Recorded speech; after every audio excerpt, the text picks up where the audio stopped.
Finance Committee, City of Moscow, Reorganized City Council. On my right, Dan Carscallon, member of the City Council. A new member of the City Council, Art Betke, on my left. And as usual, in his usual space, doing his usual thing, keeping us usually straight, Gary Reedner, City Supervisor. Welcome all. The first item on the agenda is to confirm the decision of the council to elect myself chair and Art Betke as vice chair of this committee. I would move that confirmation. I'll second it. Okay. First and a second, and I agree, so that is done. Next item is approval of the December 9, 2013 minutes. I was the only one here that's listed on there, so I will... And I understand there were a couple of scrivener's errors that have been corrected. Yeah, just on the first page there. Yep. Okay. But I approve them. And I would agree. I'll accede to that as well. Okay. Minutes are approved. Mr. Palmer, did you spend any money in December? Sure did. Tell us about it.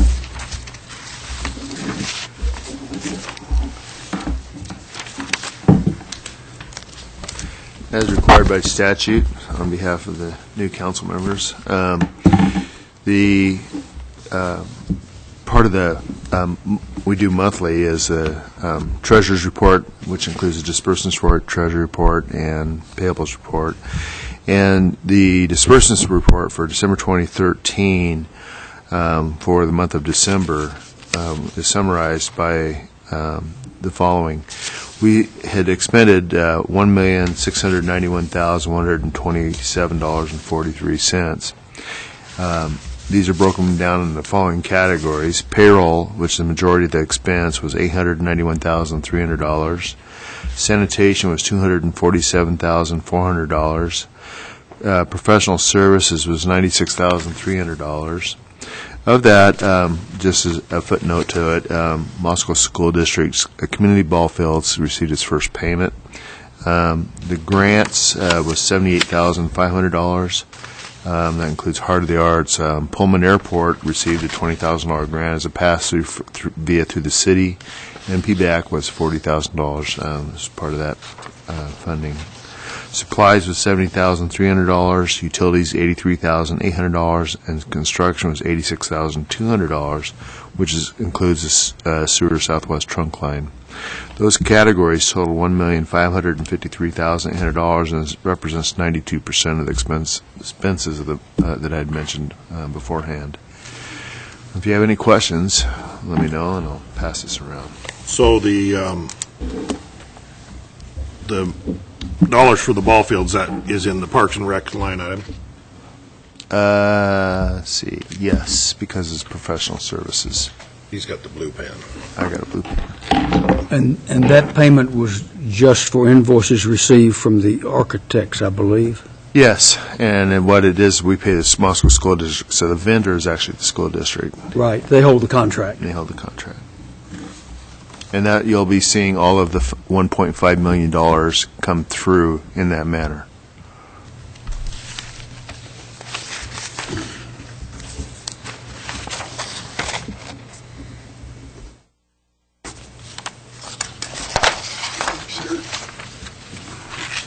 Any questions?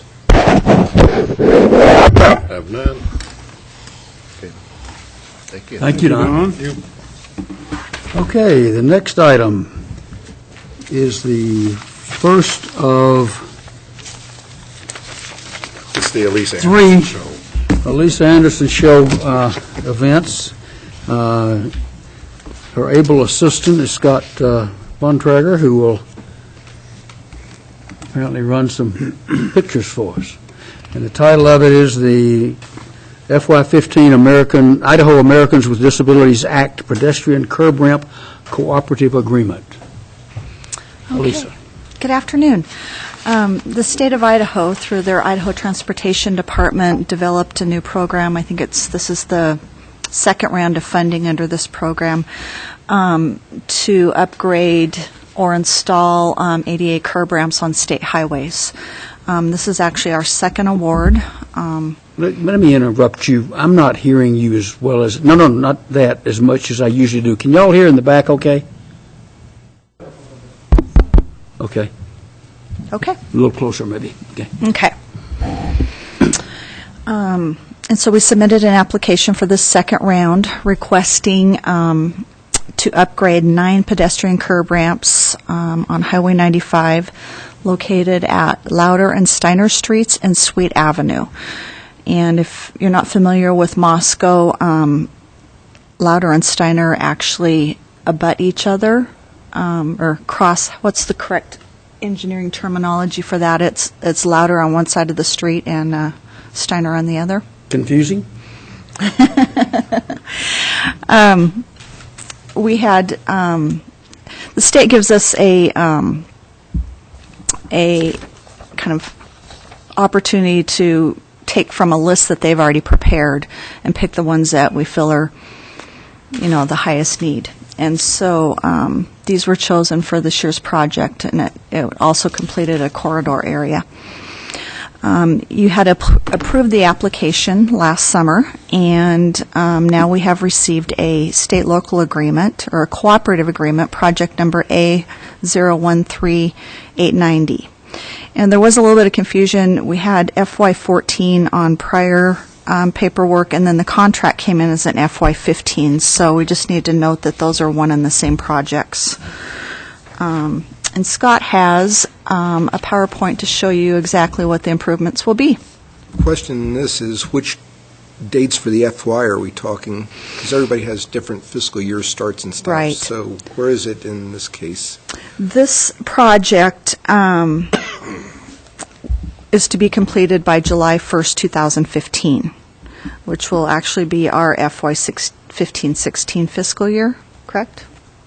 Yes. The state's 15. What are the Yes. funds available from the state? The funds will be available once we return the contract, but we have so much time to get the project completed. So, if I may, Scott, when will we be constructing these improvements? We have the design almost completed right now. We'll probably be putting out to bid this spring. So in theory, we could be constructing this project this summer. So it could fall in our current fiscal year, which ends September 30th. So, but this agreement covers both budget years. Yes. Okay. Before you, but go ahead, and then I have a question for Scott before he changes the slide. Okay. And I just wanted to note that this is in the capital projects budget, if you wanted to look that up, Okay. this project. But it does say FY14, so we'll need to make that change. The green lines on the present visual. Yeah, what do they represent? That's pretty much the pedestrian access route. So it's just showing the majority of the route as it's moving north and south. Okay. But the actual ramps that we'll be replacing, here's a close-up of the design at Sweet Avenue.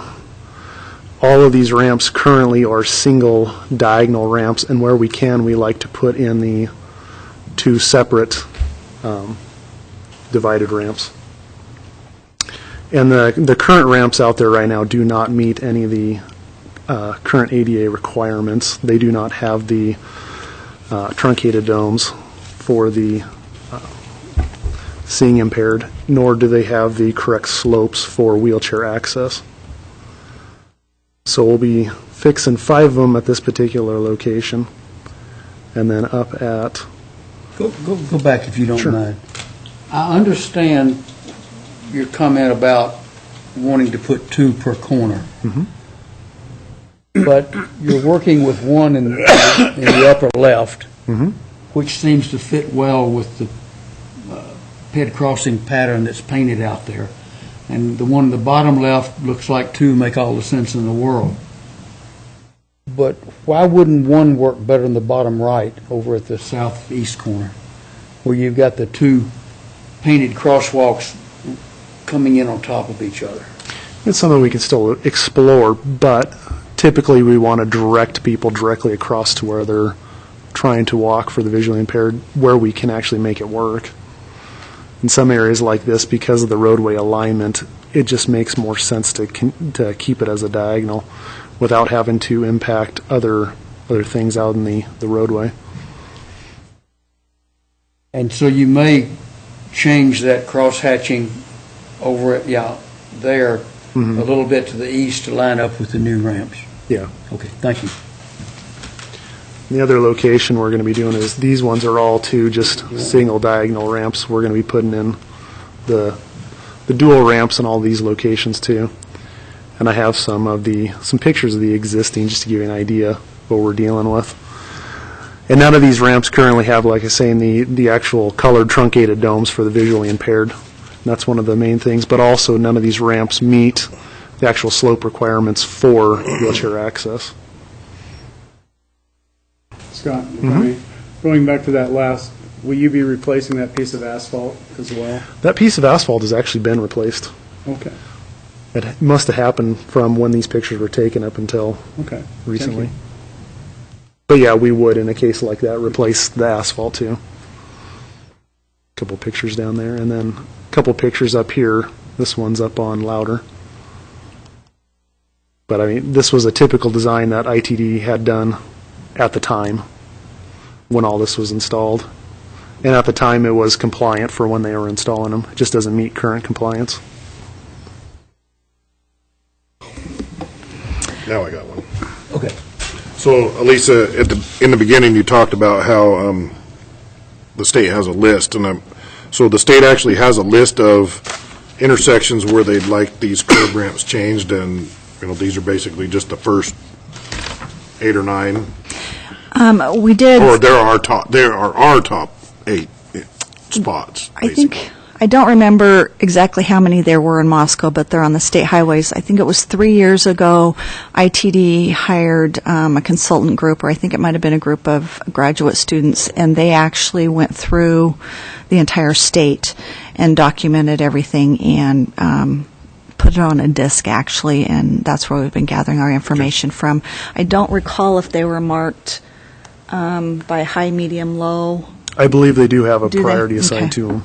And these are our high ones. These are ones that aren't necessarily our high ones, but they help complete a corridor of which ones We've are already feasible to fix. done tens of them, haven't we? We're doing a lot in various locations. We currently have a contract right now with McCall's that's going to be built this summer for 13 from the previous year's program of this. Okay, and there are more after this 9? Oh, yeah. Okay.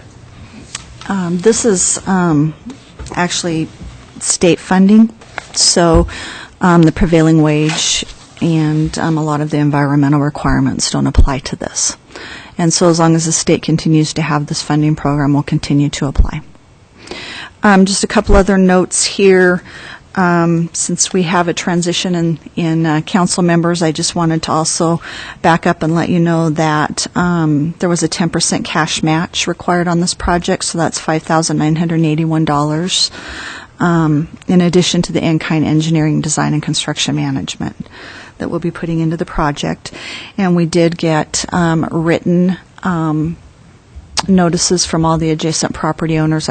I talked to all of them and got those signed. That was one of the requirements. So everyone's been notified of the project, and then prior to the construction, we'll send out another notification and let them know. So everyone was, in favor of the project and glad it was happening. So what we're doing today then is seeking your approval to move this forward to council on the consent agenda, which would then give us approval to have the mayor execute the cooperative agreement and the corresponding resolution. I would so move. I have agreement with moving it forward. Alyssa, you mentioned the 5,918 up in the text of the packet document, but it's not mentioned down where we sometimes see it under either resources or impacts. I should have put it under the fiscal, and I did not do that. Okay. Pick that up for the council? Yes, I will. I don't have anything else. I'm good. Nope. If y'all don't have anything, we'll move it forward to consent, please, sir. Thank you, sir. Okay. And the next item will be Elisa and Scott with Local Highway Safety Improvement Program State-Local Agreement with a different picture show. Yes. And Scott has some additional handouts to provide also with the corrected project description. And I will go ahead and go through the purpose of our, why we're bringing this forth to you today is actually that we have the state-local agreements for this project. So just a little bit of history. This is called the Local Highway Safety Improvement Program, and to staff we refer to it as the LSIP project. This is a program that ITD contracts with the Local Highway Technical Assistance Council to manage for them, which we refer to as our LTAC. And they provide us with a disc, and we look at different corridor areas, as Scott has discussed before, based upon the criteria that is listed. Do you want to go ahead and hand them out? These other sheets. Yeah, Oh, you already they did? have it. Okay, I didn't know that you had handed them out already. Do we have the project scope that changed? Yeah, it's on the This second sheet. page. It is, okay. Whoa, that's considerably different from the other one we had. Okay. And so the state provides us with a worksheet that we fill out, and it has crash data, injury data, property damage, those types of things, and it has historical data for the last 5 years. So there's a ranking in there of certain things, and Scott can explain that a little bit better for you. But we chose this corridor area as, again, it completes a corridor. I'm sorry. Tongue twisted there. I've been having a really bad day getting my things lined out. So right now before you we have the 6th Street corridor from Asbury to Jefferson, and we were awarded $133,000. And right now what they're asking us to do is just approve the development contract, and they anticipate that to be approximately $10,000 with a $1,000 match. And I'll have Scott go ahead and go over the project design with you, and then we can go a little bit more over the logistics of the paperwork. So this particular project was chosen because of the amount and severities of accidents that we have through this corridor, both, I think it's mainly pedestrian and bicycle type accidents that have happened. But with this project, we are looking to, again, upgrade mainly pedestrian ramps and crosswalks throughout the corridor, with the addition of also adding some curb extensions in various areas to reduce the crossing length for pedestrians. But a lot of this project, too, will just mainly be updating the ADA access through the corridor. But as you fill out the worksheet for this, where you calculate out the benefit to cost ratio, certain types of design elements give you predicted different types of crash reduction factors to them. So these particular elements that we're proposing gave us the best benefit to cost ratio that we can for this project. Before you leave that slide, if you're going somewhere else, your ped ramps at 6th and Washington and 6th and Jackson have already been done? I don't believe those ones have been done yet, no. But I don't believe those could be participated with this particular grant. Is that in the list of things that the state's working its way through town on? Probably? Possibly, Possibly. yeah. Okay. Yeah, that's the only visual I have for you to look at. If I may. So Scott, you indicated that there will be some curb extensions. Will that cut down the travel lane for vehicles? Since 6th Street's a fairly narrow street anyway? No, like, for example, the curb extension that we're going to have up here by the pita pit or in that area, that one will just be covered on the shoulder outside of where existing parking actually is. Okay. And that'll just help to allow further for the pedestrian to walk out towards the shoulder while still on the sidewalk so that vehicles be able to see them better. Thank you. Also means no impingement of the bike lanes either. No impingement of the bike lanes. Again, this is an annual program. We have a current project that's in design on Polk Street. This is our second application and second award. And so we're asking your approval to move this forward under the state-local agreement for project development, project number A013894, and they've called it 6th Street, Asbury to Jefferson, and it's key number 13894, and it also has a corresponding resolution that's required to move forward with it. And there again, this is just a project development contract, and they're only requiring a $1,000 match on this. Right now, we have to submit a check with the contract for that amount. And then we'll receive a separate contract after the project development is done for the construction. So the 133,000 that's been awarded is yet to come. Is this 10 part of their 133? Yes. Why, it's okay with me, but why are they doing it piecemeal? Is that just the way this operates, or? They usually do that with larger projects. I've never really seen them split it out on a smaller project, but I think it might be because of how ITD's been releasing funding for projects to LTAC. And they used to have an excess of rollover that they brought back in this year and didn't carry forward, from what I've been told, for projects that may not have gotten completed or didn't go after they were awarded. And so they're having a cutoff of expenses at a certain time. I think the state's fiscal year ends March 31st. And so in discussions that they had with us before, I think it had something to do with that. You have no qualms about the 133 or 23 being in jeopardy? The award is the award, and it will move through? Yes. Is there any other matching that we'll have to do to get the rest of the 123, or is that all taken care of? No. The entire match for the project was 7.34%, which is estimated at about $9,800 if we use up all of the money. So the other 6,000 and something will come due when the rest of the money is... When we receive the next portion, the contract for the construction phase. Mm-hmm. Okay. And did I hear the timing on this? This particular project we'll be designing probably next fall with construction in 15.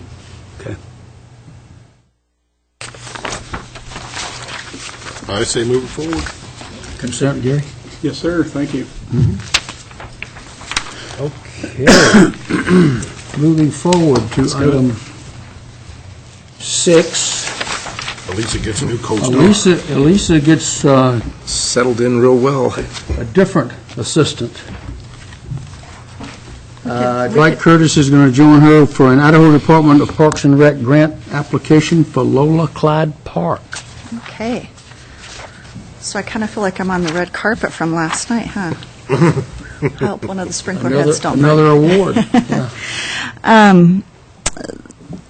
This is a program that we've looked at for a couple of different years, and it just happened to be a matter of good timing for us, I think. Not perfect timing, but good timing.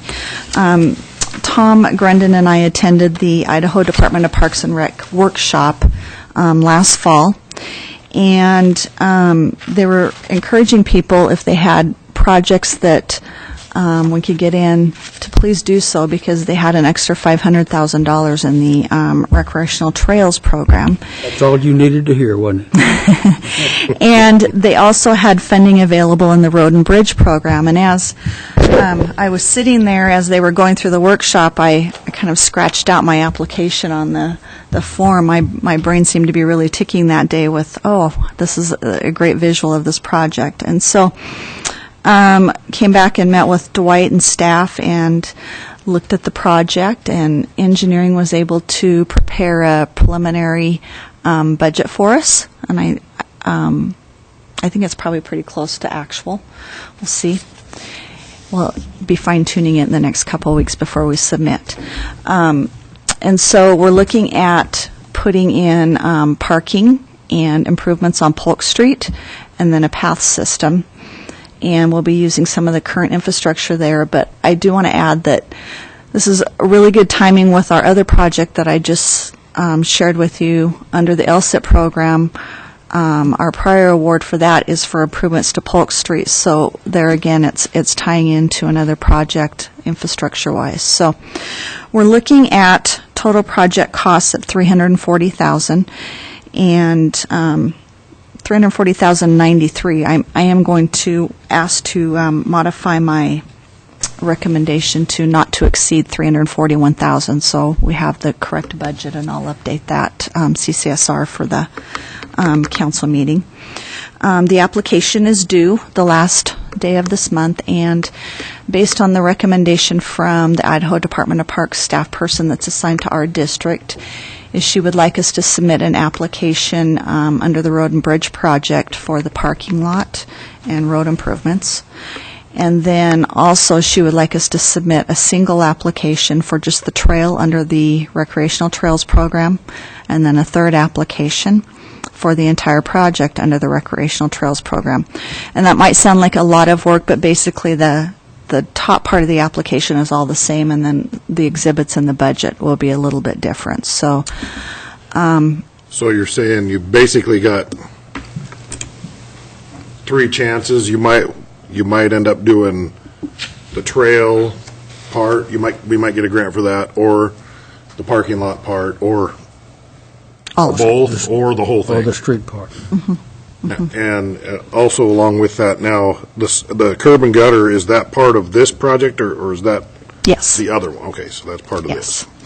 The other one lies south of here. Yes, but it will connect the crosswalk on the south end of the map there. And sidewalk will go in right there. Oh, okay. Yeah. And this project ties in well with, depending upon how they're going to finish up Greensides Hills over there, they have a trail system through that development. And the house that we don't see here right across the street has a path coming down to the edge of their driveway, and I think there's supposed to be public access to that right there.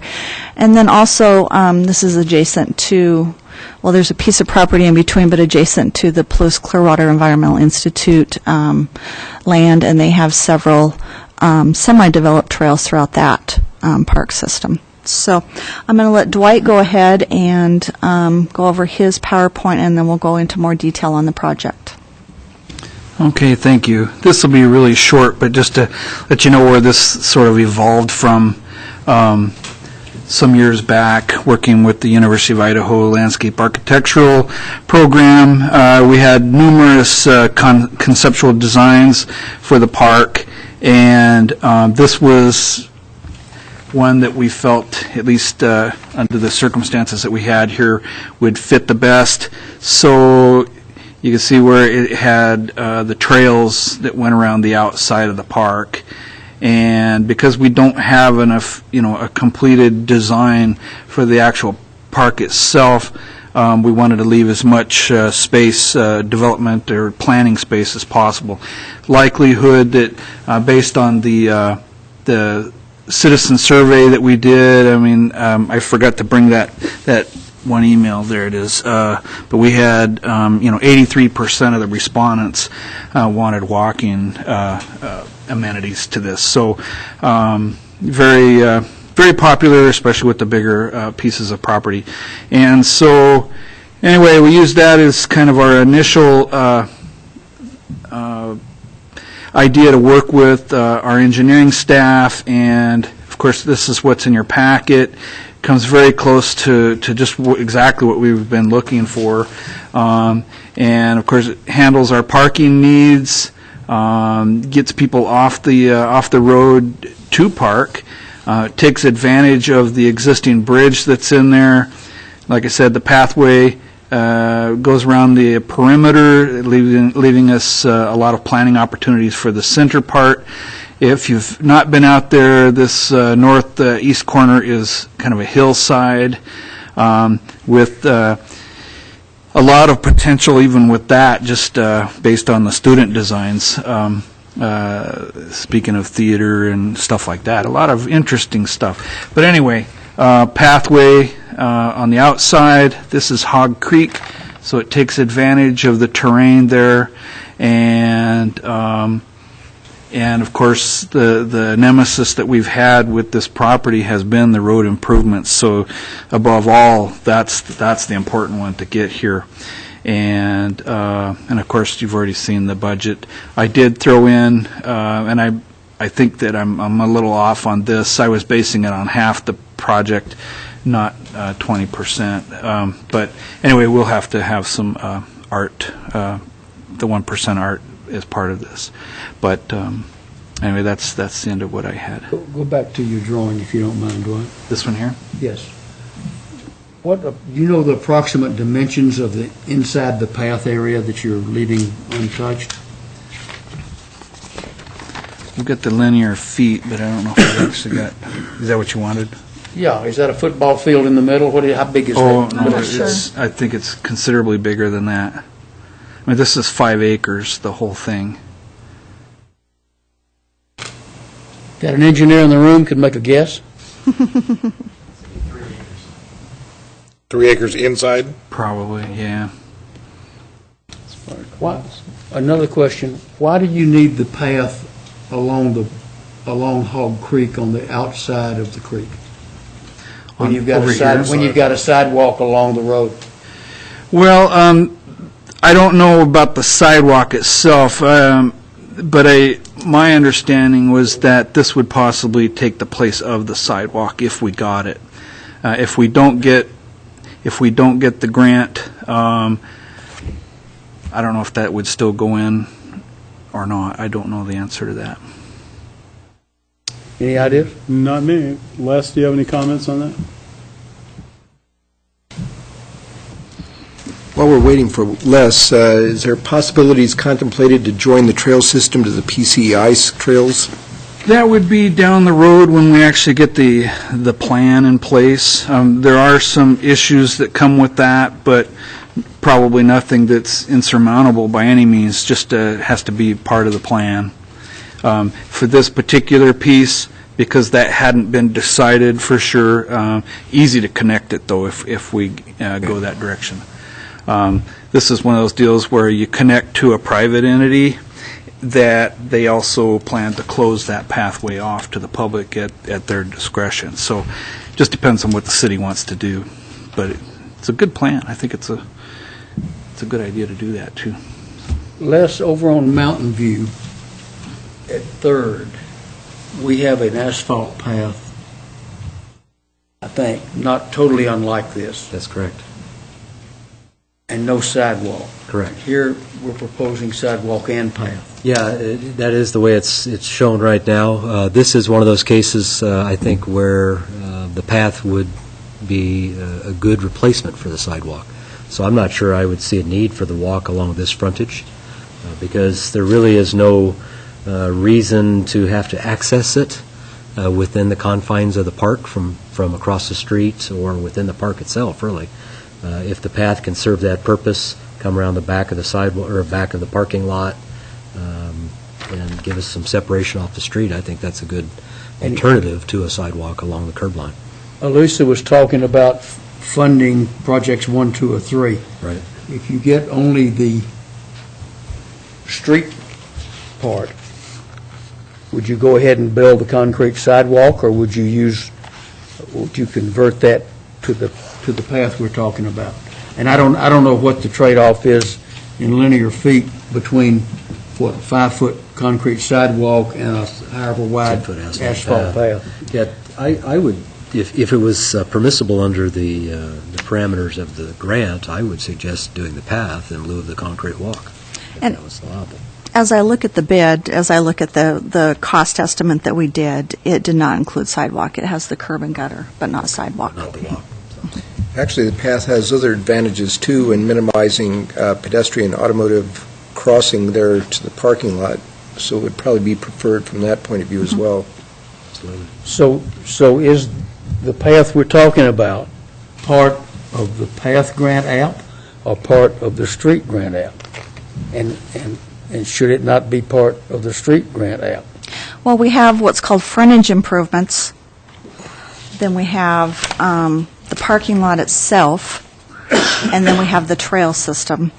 And I'll have to sit down with Scott and Kevin and go back over this to look at it more closely, but I'm pretty sure that we had just the frontage, unless you can probably tell from looking at the project bid there. I think that the amount we had for the frontage was just the curb gutter improvements. And the parking, but not the parking lot. Parking lot is separate. Right, the frontage improvement does appear just to be the little bit of asphalt work for patching, and then the curb installation, and then everything that goes along with that type of work. So then is the path on the west side of the creek part of the parking lot? No, it's part, I think, in So the then cost estimates, it's part It's of part of the rest of the of the path. loop path system.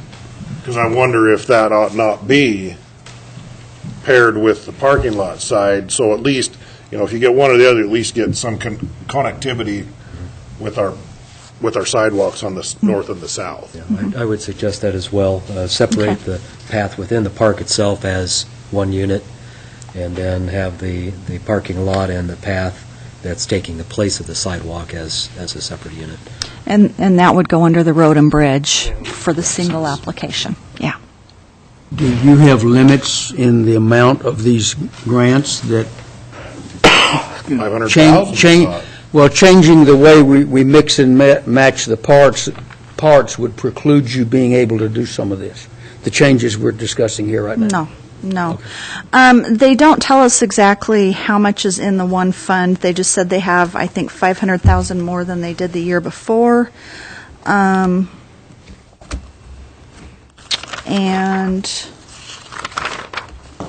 I can't remember what the gross amount was, but it was a sizable sum for the whole state, what was available. But there is not a cap on how much you can apply for under the RPT program. Do you agree with not doing sidewalk, but making the path part of either the street work or the parking lot work, and then making the path on the other side of the bridge, the path project? To me, it makes most sense, by far. My other question is dealing with matching funds, where it says no match is required, but it sure helps your application. What do we contemplate relative to that? I have not had that final discussion with Dwight and Gary and engineering yet, so we'll be doing that the next week or so. Because it'd be nice to enhance one's chances, but without going overboard. Mm-hmm. There's also the option of some of the engineering and design can be part of an in-kind match. And when we did another trail project over at Heron's Hideout, Parks and Rec did some of the prep work and some of the final work too. So there's a lot of documentation involved in the in-kind, but if you set it up right in the beginning, it's worth doing it. I was just able to pull my handout out, and under the Recreational Trails program, there is going to be $1.5 million from the base program and an additional $500, so there'll be $2 million for the entire state. And under the Road and Bridge program, there's $250,000. So. And the road and bridge represents the Parking lot. The parking lot and the frontage improvements. Street improvements. Street that improvements. might make it the least likely of the three. You know, 5,000, wasn't it? But Kind of depends on what we do with the path. You're talking three grant apps, right? Mm-hmm. Parking lot, street, and the east side of the creek path now. Mm-hmm. Okay. Mm-hmm. So it'd be about $155,000 for the parking lot and Polk Street improvements combined. Okay. I've got a couple of more questions. Where does Lola Clyde, did you, I don't remember, did you prioritize parks, existing undeveloped park land in your master plan? And if so, where did this fall? It's not in the master plan as in already prioritized, but we have a second document that we're working on that does have that. It's a forecasting model with prioritization, and Lola Clyde is right up front. I think it was 2017 if we were able to get enough money to develop it. So it's right at the front. It hasn't come to you yet because we were waiting on this facilities assessment study, those numbers to be plugged in. But it's right at the top of the list. Okay. Another reason for looking at this area, too, as I looked at the questions on the application, we've got some pockets of high poverty level in this neighborhood with the trailer parks down the street. We've also got high-density residential with the apartment complex right next door, and then we have an assisted living facility right down the street. And the closest park, I think, is the Jim Lyle Park. Would probably be kind of stuff a grant writer just loves. I do. And I also, Helen Brown from the U of I had students do a project on this, and she has some health statistics on the neighborhood. And Jeff was also able to run some statistics for me on the demographics of the area, and it's going to make a strong application, so I have a good feeling about it. Yes. Gary or Les, I'm not sure who wants to take it. What are we responsible for developing our frontage on Rodeo, and what triggers that? Both of you can't leave the room. One of you's got to answer. Yes, in development. Oh, boy. The approach the city has taken over the years as it comes to city-owned facilities is that we do hold ourselves to the same standards of development. And so the short answer to your first question is yes, we would be responsible for improvements on Rodeo. The longer answer, though, is that we have the ability to program those types of improvements. It's such as we're seeing on the Joseph Street Ballfield project, where we're doing improvements through a road grant that will make those frontage improvements that project would otherwise have to do. And in this case, we would be looking at road improvements associated with a grant that you're applying for now. So I would, I guess, put it forward that, yes, we anticipate that we would eventually make improvements on Rodeo. It's a question of when and how we want to program it. And to do them as part of this discussion would drive the price up such that it's unlikely to get funded? Based on the numbers that Elisa just gave you on the road and bridge portion, you would essentially use all of the amount within the state and probably then some to make the improvements on Rodeo. Okay. So the amount of changes that we're asking for in this, I would almost say this come back as a regular item to kind of tick through as... To council as a regular? Yeah. Yeah, I'd agree. And Yeah. so that we're saying, okay, this is what this grant application is. Can you repackage this in a week to bring it to council, or what do you wish to do? It's due by the 31st, so, So it needs to come to the next council meeting? yeah. Yes. So, Gary, regular agenda item with the staff's consideration of the packaging? Yes, sir, that'll be fine. Okay. I see your hand. Is there anyone in the audience that has any comment, pro, con, or indifferent regarding this project? If we get it, can we put a sign up? Yeah, absolutely. That's another topic for another meeting. Yes, sir, Dwight. You had something else? Just a couple of real quick things. One is you were asking about Rodeo Drive. When we do the development plan itself, that will be included in that, and including what the estimated time frame of taking care of that would be as well. And then also... Oh, further improvements Further improvements? to the Laurel Tide Park, is that what you're talking about? When we actually have the development plan for the park itself, yes. Okay. The finalized plan, which would include what we have here, it would also include any road improvements that have to be done, which would also include Rodeo Drive. So we would address that as part of the plan, and that gives the council assurance that the city is taking care of its business like it's supposed to be. If we're awarded this doesn't finish this park. I mean, It does that's not. what I think people need It just to realize. barely starts it, This yeah. is just getting But it's a started good and start. usable, more Usable. useful. And it sort of fits right in with what you were talking about. And then the last thing that I had, and it's not related to this park, but it's related to this grant, is that the Latah County is also applying for these same funds for work to be done out at Phillips Farm. Which is ours. So we still win with them if they get any of this as well. And they're looking at some parking, paving, and a vault toilet out there, so. Has that been authorized by the city? No, that's still coming. Okay. That'll be 'cause going to that's- Parks and Rec Commission this month and then on to council. And the timing's not the same as the, It's the same. They're doing the catch-up thing. So it'll be, So we might be competing with ourselves. how are they going to get it before council? That's a good question. This is the first I've heard Because it's about it. before we the just, 31st, yeah. I think it was Thursday Yeah. they came to see me. If it's possible, we could get some sort of review on it, but I've not, like I said, haven't heard about it. If it has to be done by the 31st and they're that far along, we could bring it to committee on the 27th, and council could give it a consensus approval and then ratify that action at the first meeting in February. Yeah, and the plan was that if the city council said no, they don't have to take it anyway. They just need to get the process going. If we wish to compete with ourselves. I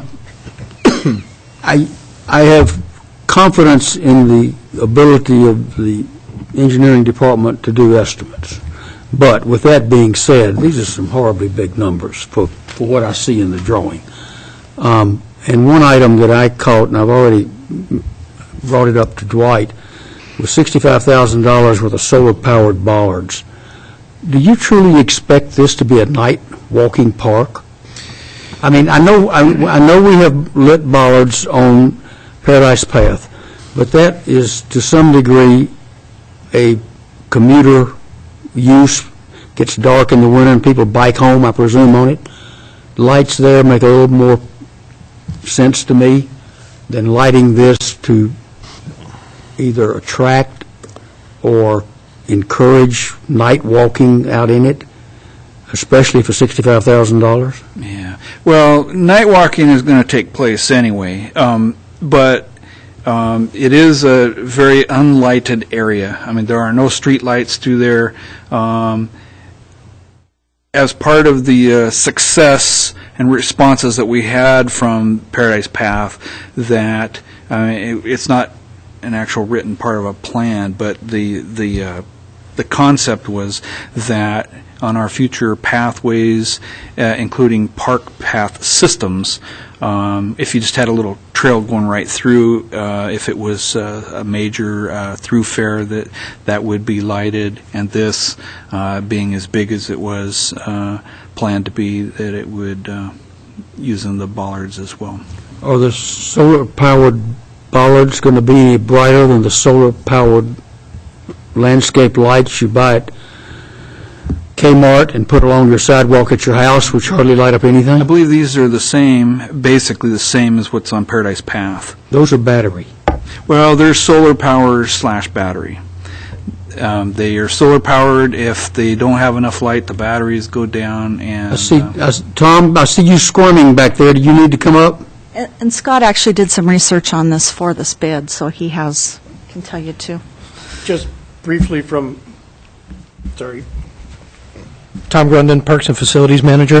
The current bollards that are out there are solar-powered, but the energy is stored by a battery. This So is solar-powered recharged batteries or something? That's correct, and that holds the power until it's used up later in the evening. So they And the- charge during the day, and then they discharge at night. And that light is sufficient to be useful. It's sufficient for wayfinding. The path goes this way. Correct. Okay. And what other ambient light is left over is still there. And they run all night? They expire anywhere between 3 in the morning till sunrise, depending on how much light they get during the day, the weather conditions, and so forth, right. Scott, you had something else? Yeah, with respect to the question of how these were estimated and everything, these particular bollards are just something very similar to ones that we currently use. And as Tom had stated, the ones that I had used for the estimate were very similar. They gather the power from the sunlight and discharge it at night. So You're not going to tell me, if anything, you're low, are you? No, it's not Okay. estimated low.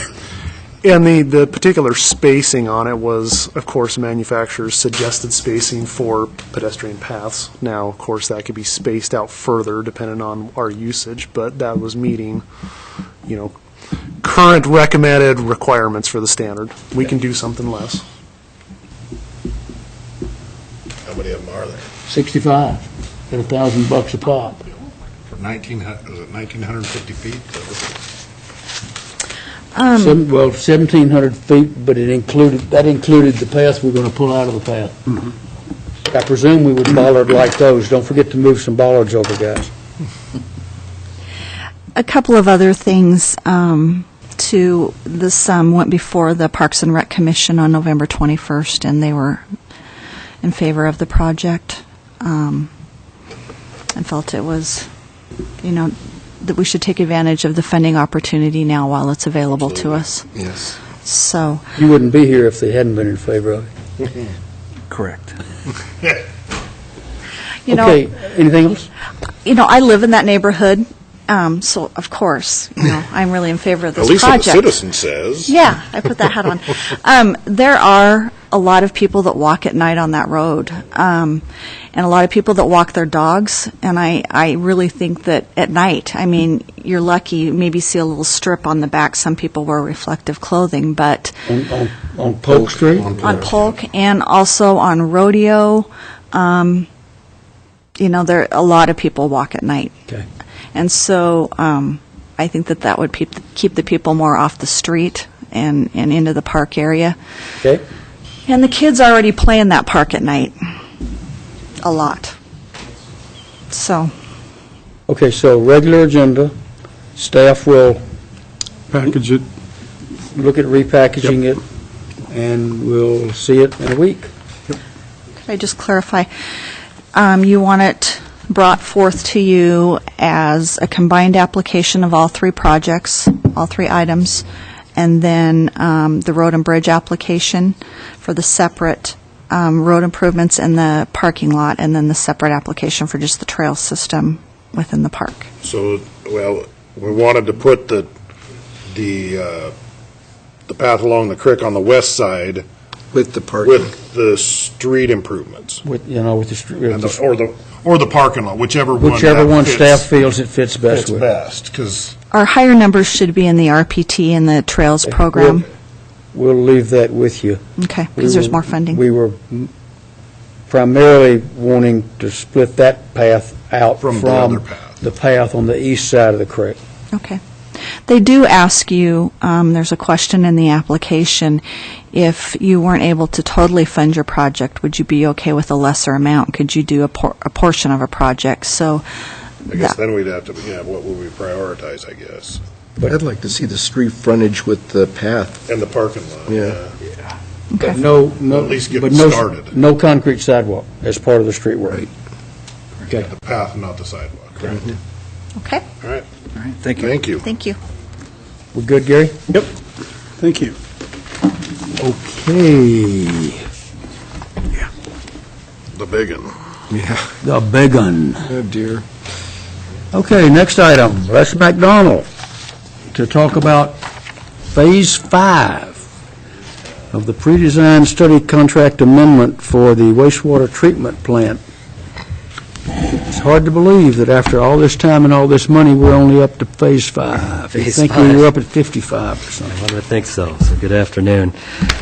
Well, as you'll recall, we've obviously been making improvements at our wastewater treatment plant, it seems like for a long, long time.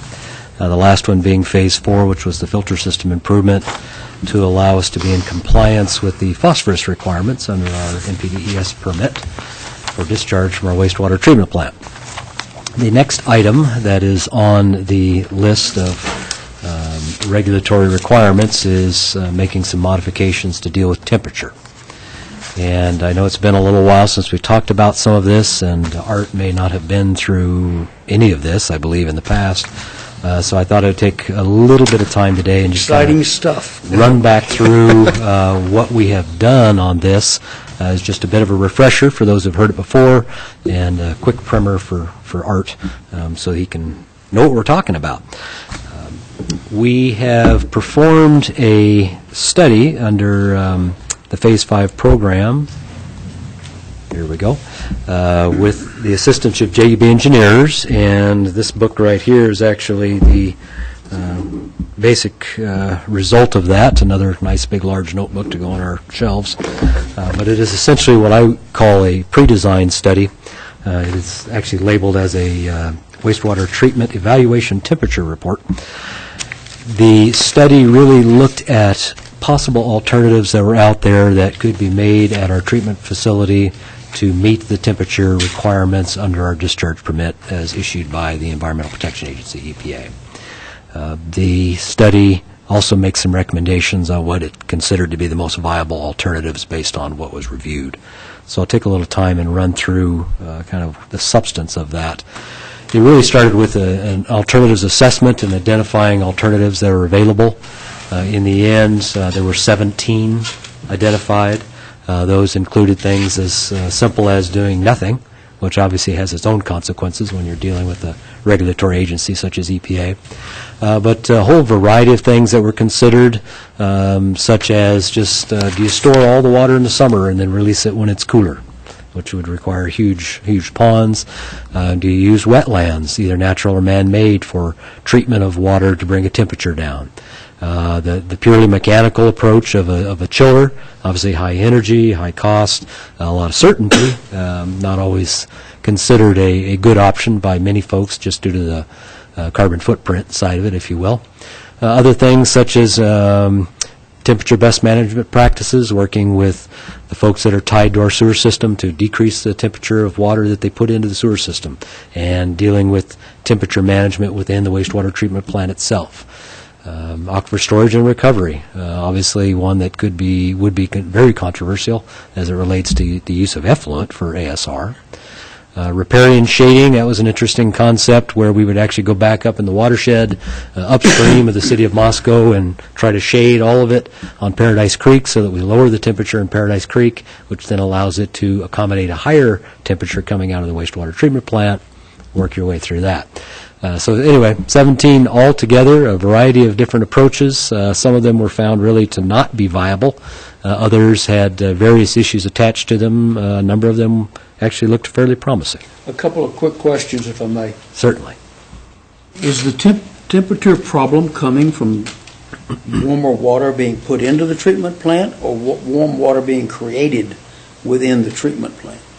It's generally warm coming to the plant. And keeping in mind that our water coming out of our wells is perhaps warmer than people might normally expect, but there is a lot out there that warms the water before it actually gets into our collection system, whether it's the hot shower or it's a steam plant. This is not a product of the plant itself. Plant itself. No. Now within the plant there are variations in temperature, and part of that is due to the fact that it is an open facility, so it's open to the atmosphere, it's open to the sun. So during the summer months we could see some rise of maybe a degree or so within the plant itself. But the processes are not heating the water. Generally speaking, no. I mean, obviously, anytime you run something mechanical within a body of water, you're going to have some heat transfer from the motors and the mechanics into the water. Typically speaking, the volume of water is so large that it's churning that the impact is pretty minimal in that regard. Okay, I give up. What's hyporheic? Hyporheic? Or what is it? Hyporheic, injection and discharge.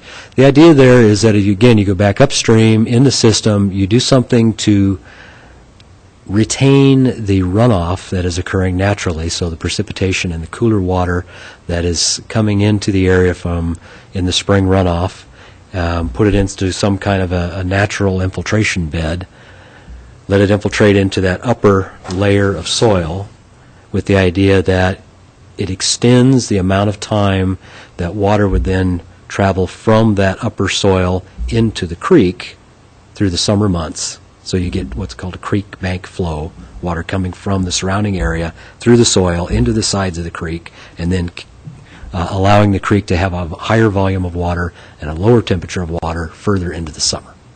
And again, the result of that at the plant is you have cooler water and more of it later into the year. warm water. So again, you can accommodate more warm water from the How treatment. does that differ from the wetland idea?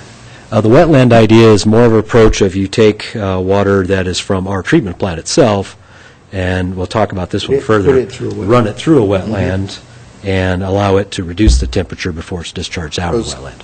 Kind of a small natural water versus post-processed water, same idea. Same general idea, but how you get there is actually quite a bit different. So And you- anyway, 17. The last one last year, alternate discharge to South Fork Palouse River. Yeah, the concept there was that it's a bigger body of water, so it has the ability to assimilate higher volumes of warm water or higher pollutant loads than Paradise Creek, which is very minimal in the summer months. The EPA requirements on water temp are the same at South Fork as they are on Paradise? They could actually be lower because they're in the TMDL work that was done by Idaho DEQ on the South Fork a few years ago.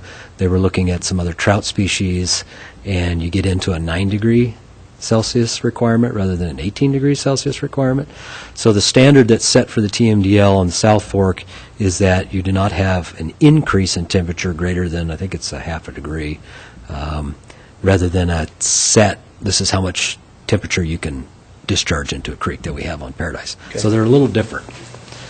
In the end, when we looked at it, when you look at the cost of going across the hill and how much capacity you actually gain in the South Fork versus the Palouse, it didn't really pan out very Okay. well. Okay. All right, so when you have 17, how do you then determine which ones to pursue? So you go through a screening process. These are the types of things that were used in the screening.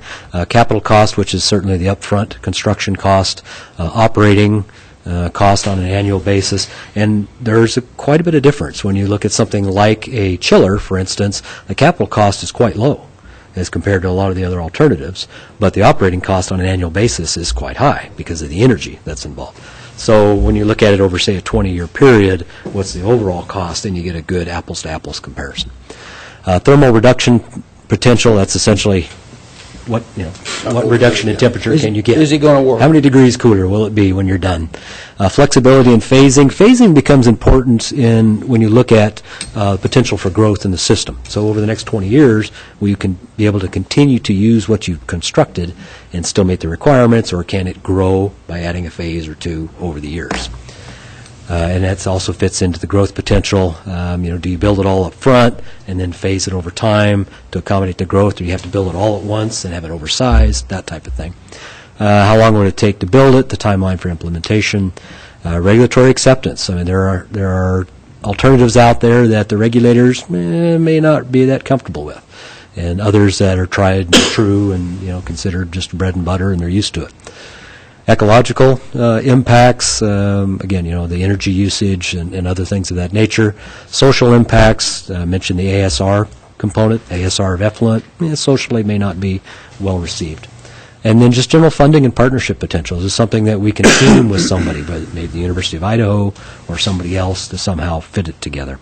So using those criterion, JUB, with assistance from staff, came up with a list of preferred alternatives. The first of these, and I will mention that Corey Bowney is here in the room from JUB, so he can help answer questions if we have them along the way. He's the one that we work with on all of these recent projects on our wastewater treatment plant. So the first preferred alternative that was identified is a reuse with evaporative cooling. And here's a nice little graphic that shows kind of what this is. So here's our treatment plant in purple. We would direct flow from the treatment plant after it's been through most of the treatment processes into a reservoir of some size. And this particular one would have to be sized to deal with some of the land application requirements and just general storage volume with respect to how you would use water in the land application sites. The land application sites could be such as landscaping that's in city park facilities, some kind of agricultural irrigation, so maybe a poplar tree farm or a hay field, things of that nature. I know, not the poplars. It could also be used in sport field complexes, and at that time, keep in mind, we were thinking about the Palouse River Drive ball field, so that it weaves its way through this study. And then places like the University of Idaho Golf Course or other open spaces on the university.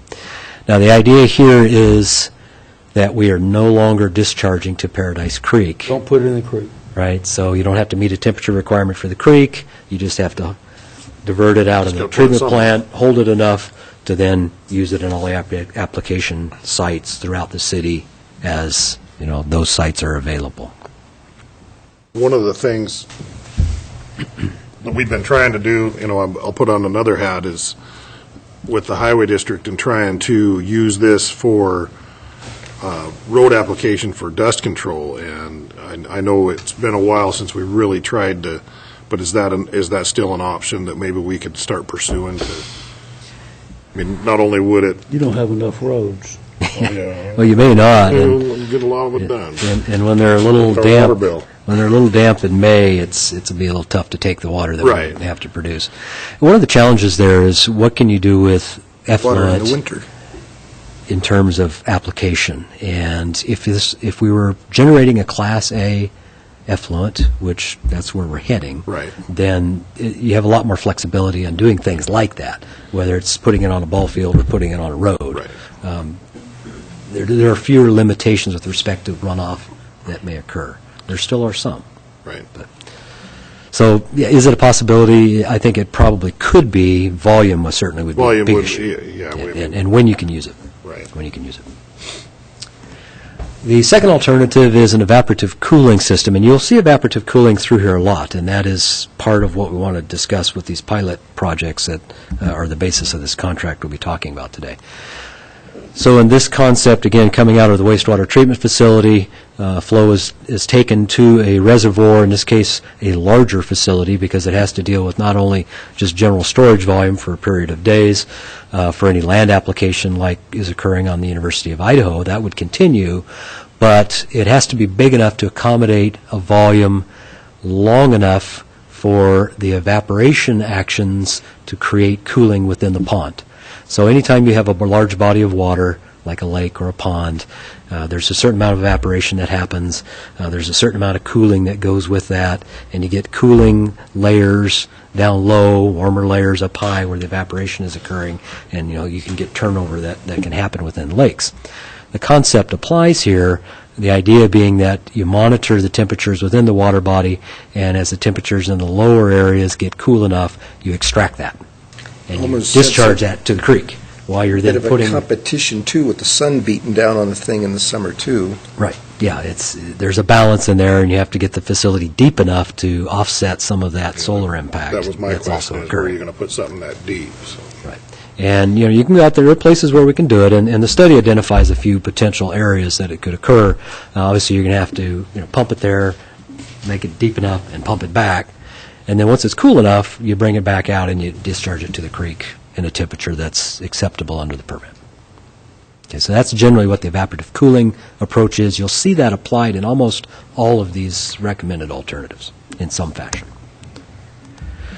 The third one is the natural systems, which really is the wetlands. How can you use a natural facility such as, say, a state line wetlands that U of I owns out there just north of the plant, across the creek, or something most likely larger that we would have to construct to accommodate the volume of water we're talking about.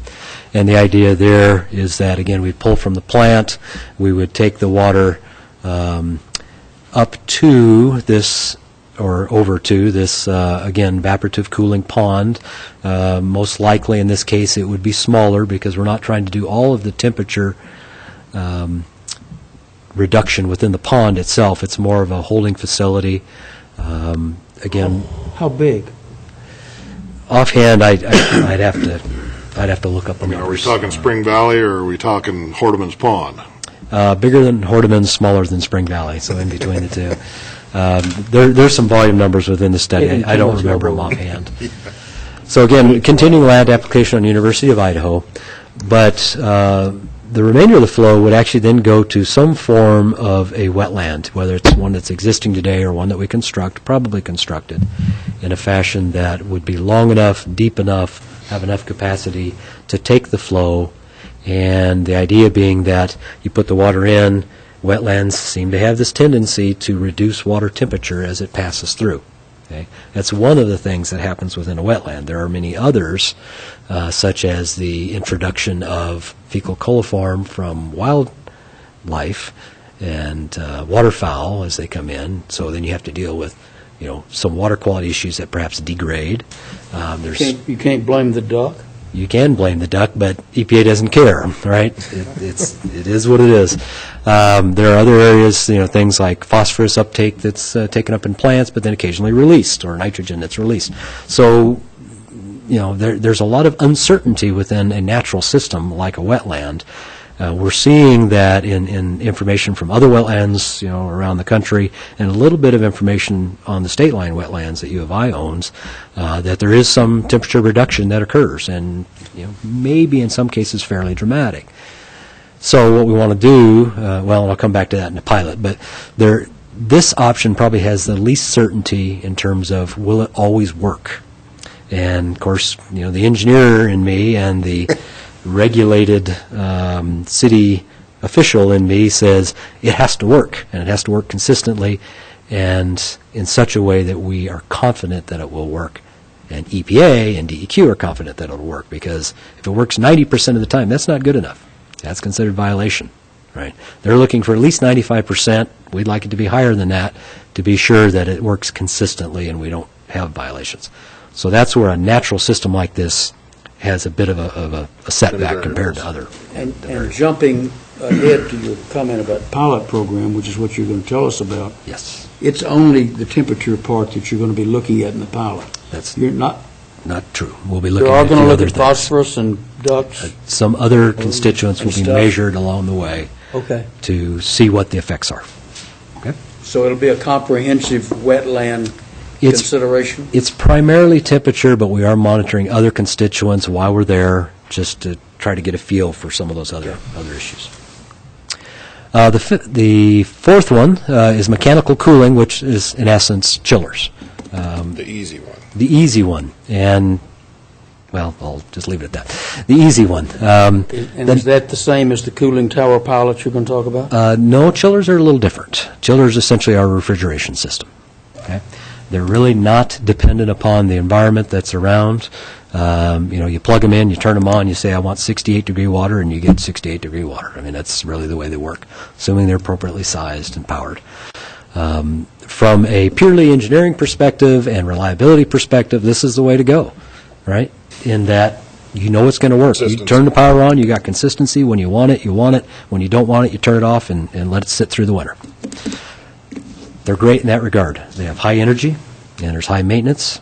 Okay, so long-term costs are high, and obviously a lot of energy use. So from the perspective of sustainability and carbon footprint, capital cost is high. Capital costs are low. It's low. Yes, this is probably the lowest option of all of them with respect to upfront costs. But every year you've got high energy costs, high maintenance costs. So on a 20-year horizon, a chiller the size we're talking about is comparable in the cost to all these other options that we're considering, even though it has a low capital cost. So in this case, you're pulling it out of the plant, you're taking it to a mechanical chiller. The portion going to the university would continue to go to the university before it's extracted for a chiller, because there's no reason to cool it going to the university land app. So you pull that out.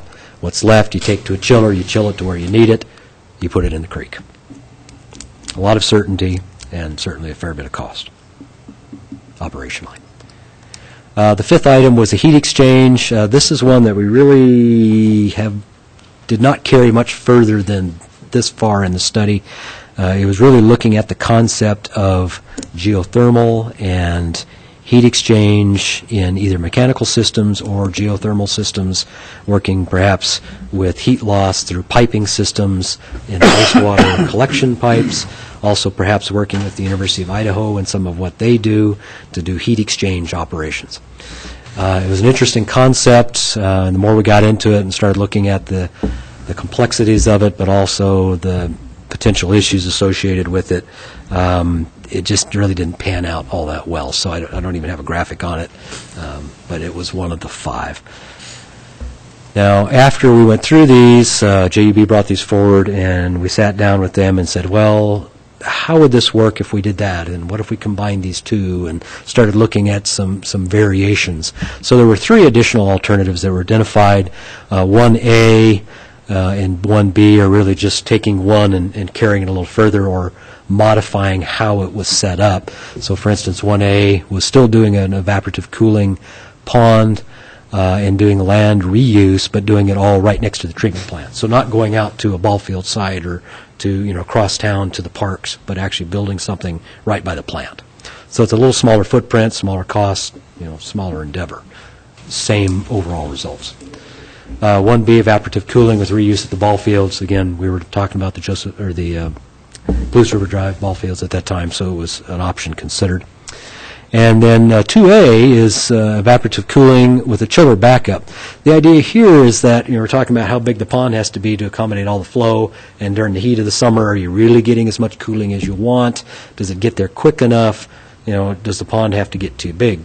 Well, an alternative to that is to make it a little bit smaller so that you don't have to rely wholly on it, and put in a backup chiller so that if you're not getting that cooling that you're looking for, you can take a portion of that flow, chill it, maybe blend it, and then release it to the creek in some fashion. Or, when you don't need it and it's working well, then you just rely upon the pond.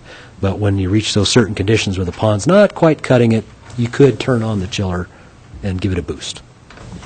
Do you have the land out there for reservoirs or ponds? Well, there were sites identified. Frankly, they were almost all on land we university own? property. No, not land we own. They were almost all on university ground, depending on which option we're talking about. We've talked a little with the university about the concepts, but until we really figured out where we're going, we haven't taken that very far. You know how they like to give up real estate. Oh, yeah. I'm very familiar with that. All right. All of those options were then carried forward in a table kind of analysis like this. This is a little hard to read at this scale, bring it in a little bit. Essentially what we did is we looked at the different systems. So here was system 1 with reuse, evaporative cooling, so land application with cooling ponds. We looked at the upfront capital cost, the annual O&M cost, what's the overall 20-year present worth when you put all that together, the reliability and flexibility questions, how does this allow us to plan for growth? Here's the compliance piece. So, for instance, this one we say, hey, we figure we can get 95% compliance when you put all these pieces together. General capacity, how it rates from some of the social and environmental aspects. So this was done with all of the different options, and ultimately a number of recommendations came out of the study, which were to carry forward for further consideration items 1A, 2A, and 3. So evaporative cooling with reuse next to the plant, evaporative cooling with a chiller backup, smaller chiller, and then evaporative cooling with some form of constructed wetland. So the theme there is that there's evaporative cooling in all of those, and then the wetlands with that uncertainty of natural systems. So some of the further recommendation that came from the study in JUB is that we probably should do some pilot tests to make sure that evaporative cooling and wetlands treatment are truly viable. We believe they are. The information on the wetlands is particularly limited in our climate and our soils. Evaporative cooling is a lot subject to the climate that we're in, and wet bulb temperatures and humidity and temperatures of our typical summers. So we really need to do some pilot testing to make sure that these actually really do work as we anticipate that they will. So that brings us to the pilot projects. So long intro. Sorry for that, but I want to make sure everybody was kind of up to speed on what we were doing. What's before you today is a contract modification with JUB. It would modify the contract that we entered into with them back in, I believe, 2010 that did the pre-designed work, the study that we've just been talking about. It would add on to that contract some additional services and some additional budget for the purpose of the pilot project assistance. There would be 2 pilots. One would be a cooling tower that would be brought in to simulate the evaporative cooling ponds. They make these. They're portable. They're designed for the purpose of bringing them to plants and running these types of pilot systems. There's a cost attached with essentially renting those. But it's a rental. It's a rental, right. I believe they range for what we're looking at in the $25,000 to $30,000 range for rental for about a month. Right? They don't come cheap. How big is this? Not as big as City Hall, but bigger than a dog pound? The sizing on these I'm not that familiar with. Corey might know. I don't generally see these that often, but if Corey knows, maybe he can come shed some light on that. The idea is that you take a little bit of the flow of our effluent that's been treated, and you run it through a facility of a certain size, so you know enough parameters that you can extrapolate it into a larger facility. Size-wise? Roughly the size of the generator that's out at the plant, something like that. Small delivery truck type size. Oh, that's all? They're not a 40-foot trailer type thing. You're not going to drive by on the highway and say, what is that? No. So if it works, why not consider some of those instead of going through the other alternatives? Just put up a series of cooling towers. Yeah, and evaporative cooling towers actually were one of the options in the early 17. The concern was that, sizing, I think overall cost were some of the things that really kicked that one out. Building cooling towers large enough to take all of our flow is probably a lot more expensive than building a evaporative cooling pond where you're just doing the excavation and pumping. There's a lot more energy involved in the cooling tower, a lot more pumping. Also, while I'm thinking about right this second, has anybody thought about how much water is lost from the whole system in terms of raising the local humidity as opposed to getting the temperature down? How much water not going down Paradise Creek will that represent? Well, it depends on what you do with the water. I mean, if you go to a land application site and you're spraying a lot of it out, well, then there's going to be a fair amount of that actually does evaporate, probably more than you would see going down the creek. Which actually helps us in the less water we put in the creek, the less water we have to treat. Right. But then there's no water in the creek. So that's the trade-off with the land application, how we want to approach that. So the cooling tower pilot would simulate what the ponds would do. So that would allow us to gather information for really all of those recommended alternatives that included the ponds. The wetlands pilot would essentially just simulate a wetlands treatment system. So the idea here is that we gather information about what the wetlands really can do under a controlled series of tests to find out really what the capabilities are. This would be the existing wetland. Right. And I'll talk about that again in just a second here. But so the goals that we would set forth would be really determining the viability of the alternatives, the wetlands and the evaporative cooling. We would gather specific performance data on the different treatment methods, something that we can then use in designing facilities to say, yeah, we know we need to size it this large based on what we see in evaporative cooling in our climate, in our soils, in our situation, or what we see in temperature loss across a wetland, for instance. And then gather potential information on possible side effects, and this is where you talk about the wetlands. If we're seeing water that has a certain quality going into the wetlands, yeah, it gets cooler, great, but if it starts picking up other pollutants along the way, maybe okay, maybe not, and that's what we have to assess. If it's a minor adjustment, we're probably still within our permit limits. That's probably okay. But coming out of the wetlands, it has to fit within our permit. Yes. Okay. In some fashion. And can't just get rid of it to the wetlands and then it's not ours anymore. That's correct. Okay. That's correct. And there's a lot there with regard to point of discharge and point of compliance. So if it discharges into the body. If it were to discharge into the body, yeah. Otherwise, an option is to bring it back for a filtration step at the plant before you let it go. I mean, there's a number of ways. But the big thing here with the pilot is just figuring out, okay, one component, what would the wetland do across the wetland? What is its effectiveness? So the tasks that are before us, and this is where JUB is going to help us, and this is what's in the contract amendment that's before you, is to develop the pilot study protocols, really set up the study. How are we going to do it? What are we going to measure? How frequently are we going to measure it? How much water are we going to put through? What's the size of the facility that we're renting? Those types of things. Those are the protocol. They would help us in procuring the cooling tower itself, the rental that would come in. We'd be doing that during the actual application of the cooling tower in the month of July, appears somewhere in that time frame. They would help us in setting up the system for the wetlands, and part of what we're looking at in the wetlands is the idea of using water from the creek, using an irrigation water right, rather than any kind of effluent because it complicates life considerably, but to actually use creek water, do it as a land application, irrigation, and measure that through. So we'd need to know what the water looks like coming into it from the creek, what it looks like coming out of it on the downstream end. And that's water before our discharge is what you're talking about. Probably after our discharge. Our discharge into the creek. But somewhere in the creek, pull it out, put it into the wetland, measure it, and deal with it from that point. They would provide the field support. A lot of the testing and monitoring would be done actually by our staff or by automated systems, but they would also provide some field support and helping us make sure that we are doing the right thing in the field operations. They would then assess the effectiveness of the cooling tower and the wetlands to reduce temperature, so that's that bottom line we're looking for. And then what is the potential side effect of any wetland treatment? So if there are other unexpected things that come out of the wetland, we need to know that. And finally, develop recommendations on full-scale facilities, assuming they're still viable. How would you then potentially escalate or enlarge the size of a facility or size of facility to then meet our needs based on this test information? So with the wetland pilot study, would any permits be required so that we could stay within the EPA? For example, if the wetland started contributing more phosphorus and nitrogen than anticipated, we would fall back out of EPA. Is there any kind of permitting, or can you just say we're experimenting and... Well, because we're not using effluent, EPA kind of goes out of the picture to a large extent. It is wetlands. It is, I guess, considered a water of the U.S., and so they have some role there.